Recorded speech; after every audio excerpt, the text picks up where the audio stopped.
Հայաստանում աշխատավորների իրավունքները պաշտպանված են այսօր։ Հարցը իրան մղեք։ Դուք որպես քաղաքացի չեք կարծում։ Օրենքում կա լրիվ հնարավորությունները պաշտպանելու, բայց կան դեպքեր, որ խախտվում են։ Օրինակ աշխատավարձի հետ կապված է նաև խոսքում, որ պետք է ստանալ արժանապատիվ աշխատավարձ։ Նիկոլ Փաշինյանը ասում է, եթե ցածր աշխատավարձ է ստանում, ուրեմն կրթություն չունեն։ Մոտավորապես այդպիսի մի բան, անգրագետ են։ Դուք համաձայն եք այս կարծիքով։ Ոչ։ Իսկ ինչ կասեք։ Ցածր աշխատավարձը պետք է հերիքի մարդուն զամբյուղին, անկախ դրանից կրթություն ունի թե չունի, նա ուտել է ուզում։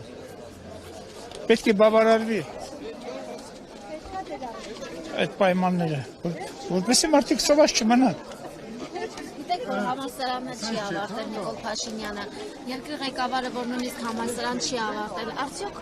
այդպիսի կարծիք արտահայտելու համար հիմքեր ունի։ Միգուցե, Բայց ինչպես է զբաղեցնում վարչապետը։ դա մենք ենք ընտրել։ Դա մեր ժողովրդի դեմքն է։